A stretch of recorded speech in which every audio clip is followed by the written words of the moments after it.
bodlengan cek-cekan bade opo ampiak rame-rame ana njobo suarane ngopo bade duh Gusti wonten ing Jawi menika wonten ingkang tiyang lagi lapak nawakake daganganipun nanging swantene bantre kaya ngoten. Nawak nopo, Padhe?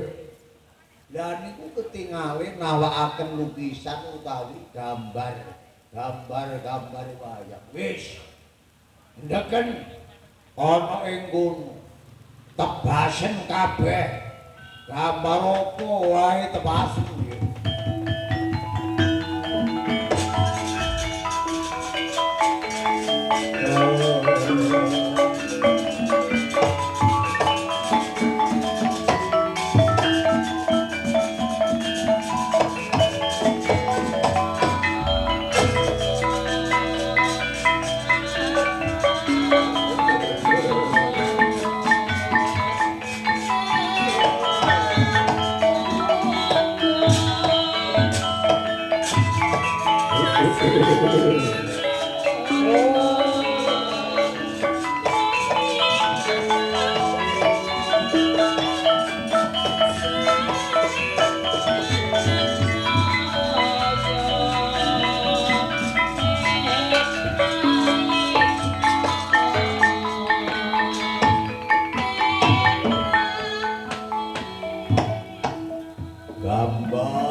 Pagi mandek-mandek tak tebase dagangan.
Niki tasik mentah dereng payu kita esuk nganti magrib niki dereng angsal klaris kula. Kok klaris iso siji kula damel sarapan. Wong dereng payu belas niku.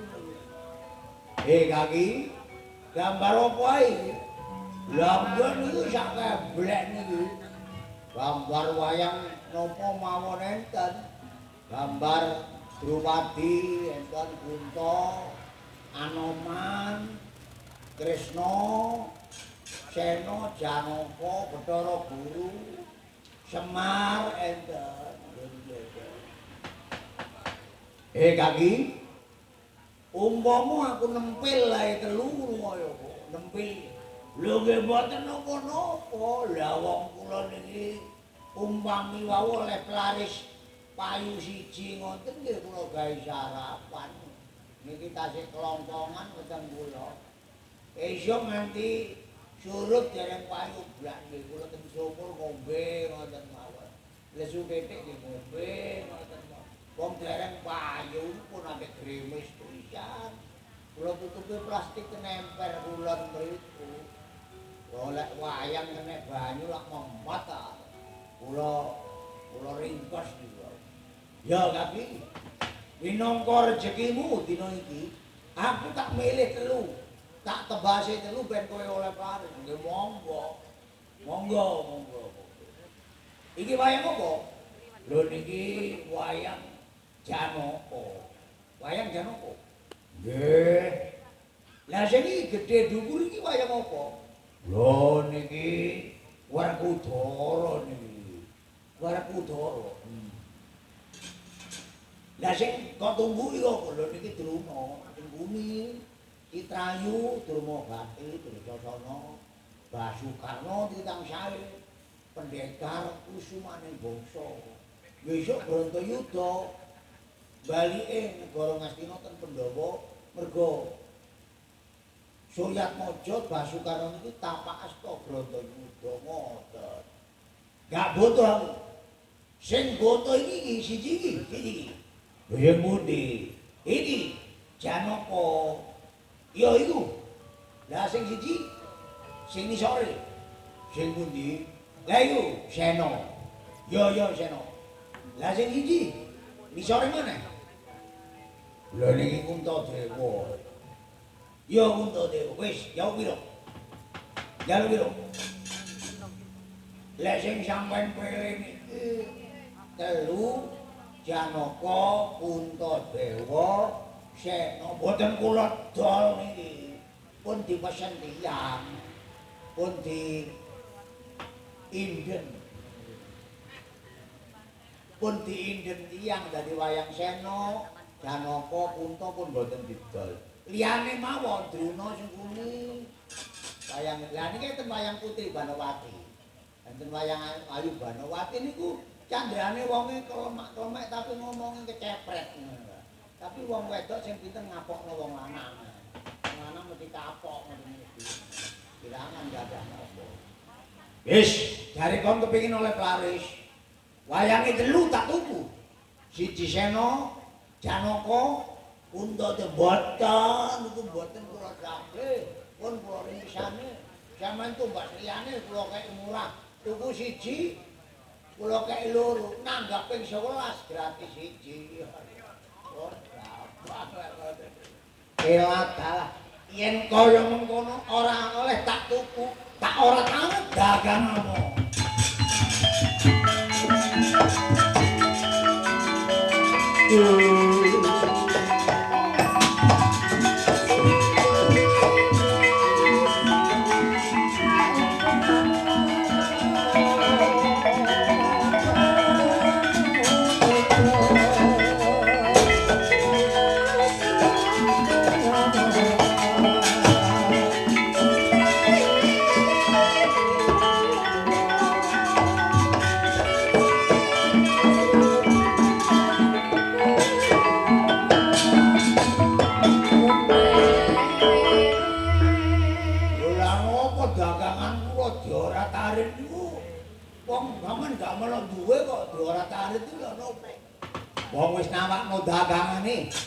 dituku ora oleh karepmu kono niat pamer kaya apa?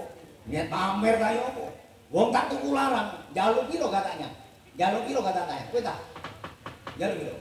Lha yen itu mboten kula sate. Sing isor niku isor keblek ngono. Enten babong, witro, gareng. Sampeyan tumbas mboten ngono gak. Oleh tagak wayang telu itu tak tuku Semar. Janaka, Kuntadewa, Sena tak tuku. Mboten, niku pun di perskoti tiyang itu. Ya oleh perskoti niku awan wau kalih. Persekot liwat lurah pur. Aja Karang tanggal 24 wulan 9. Oleh maneh persekot untuk Banjang Krawulan tanggal 26 bulan 9. Lah wingi ditelepon bae Mojo Solo tanggal 26 bulan 5 malam pura kosong liyan. Wis, oleh gak oleh tak tuku yen gak oleh tak gawe tumbal kono pun. Kula niki lek wis kadung ngeten niku. Wau sampean ngrepong-ngrepong nyilih kula silih. Tapi lek dituku mboten oleh. Niat tak gawe mati lu kiri lu si jalmotan kena ingino. Wani karo Kresna berjogowa. Sida lutak lu dirwa. Injo kerat go batang muat.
Buku wayang oleh parang.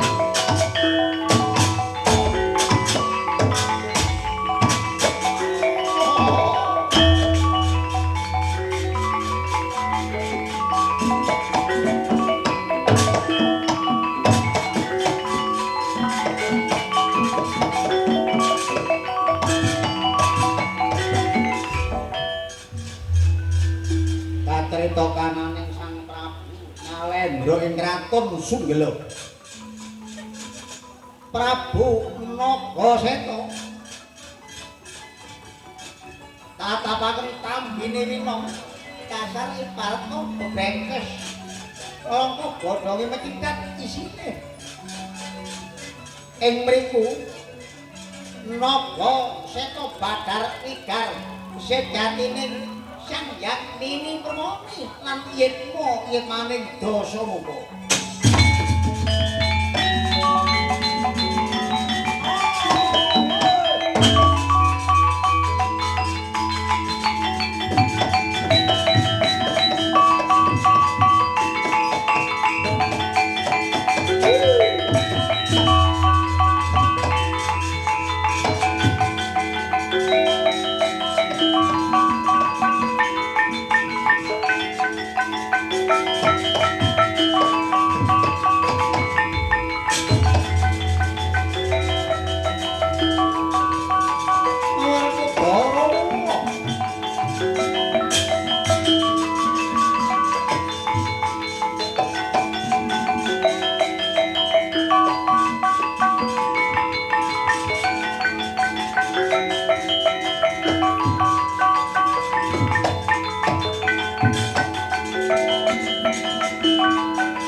Werkudara kudu maju ana ing peperangan. Mungsuhe sapa? Mungsuhe ana kraton Ngambarangin. Prabu Loka Bawana iku mungsuhmu. Lawan patih Ngambarangin gadah seka. Wah, yen kon pancen oleh bali lae tresna kakake. Prabu Loka Bawana tuncep kuku panca kanaka bodhol waduk butul likat barat.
pitunan gawe susah. Ana negara Indra Purwasta sapa kang dadi aranmu? Iya. Durung ngerti marang aku. Nalendra ana ing Sunggelo kang gawe bengkasing negara Ngamarta mengko yen wis keturutan aku Rabi Dewi Bratasena wah nyek marang aku. Aku dudu wong Pandhu, aku dudu wanci. Yen wis adep-adepan karo Werkudara endi dadamu? Iki lho dadaku, tak sundep kuku kanca kenapa butul welikat modar bangkemu. Wanoh-wani marang aku, kemah-kemah untal malang, badanmu warat jojo dadal.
Raja Kuku Pancakenaka badhar wigar sang naga gini lawan sang Hyang Antabuga.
Wah, ya lali. Duwe bojo telu sampe lali gak tak uli. Ayo napa kini? Mapano kono.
Undelaning lelakon menika. Ini Yayi. Iki mengko ana awawaning kahanan awit dewa tumurun ana Maryapada iki nggembol wahyu katentreman ana ing Mayapada. Margine menapa Kakang? Lho, durung ngerti. Dereng wanuh Koko Prabu. Lho, yen durung ngerti Pandhawa ajakan sungkem. Sungkem ana Begawan Krisna. Kuncoro sapa sejati lah iku sing gembol wahyu katentreman mudhun ana Mayapada.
nyaturaken sungkem pangabekti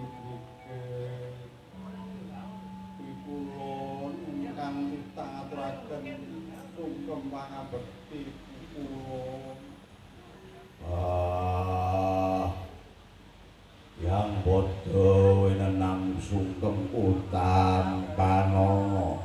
Kula sungkem kula mugi kinampi. Kula sungkem kula mugi kinampi. Iki kok padha manembah ana ngarsaning kita begawan. Kresna Kuncara iki ana apa kok padha lungguh ana ngisor kabeh. Oh.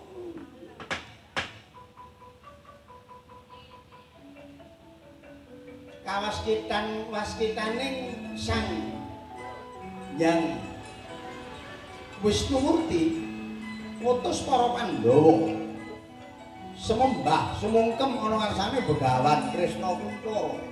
Wah.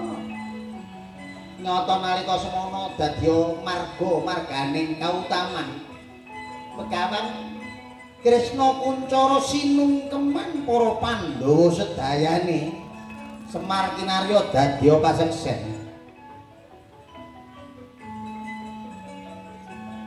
Ilang sipating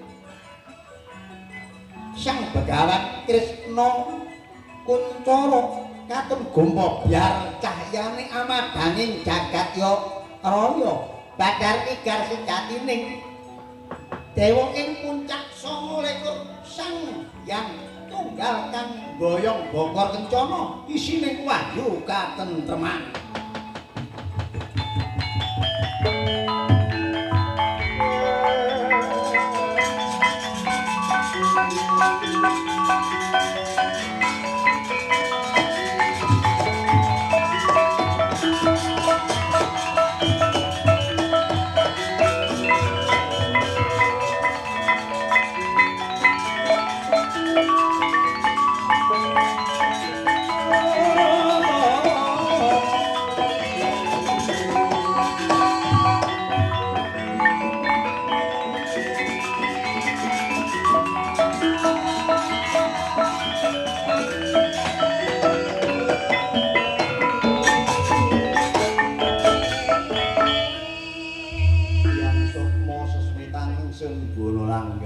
Ulun yuganing kita titah mlayu marcapada kabeh para Pandhawa dalah Bathara Kresna titenana kanthi taliti ing dina samangka sakbadaning ulun bali menyang puncak 29 bumi bakale subur ayem tentrem ngambawara para kawulaning padha kesebadan apa kang sinedya murah sandang murah pangan teguh kukuh bakuh rahayu wilujeng slamet tentrem ayem keluargane tentrem ayem desane tentrem ayem negarane wis mung semono wae ulun bali menyang Kahyangan.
Eh, gelaring ringgit pakucal purwa kanthi nata kanthi tatanan tuntunan uga tontonan rinoso kanthi regu regeng ngrengkeping swasana. Kena kanggo sinudarsana sing ala dadya sesirik, sing becik dadya tepa paluti tuladha kangge tuladhane urip manungsa ana ing alam donya. Jom. Manggar mancung sinumetan sekali merdeka tetep merdeka jaya jaya salaminyo.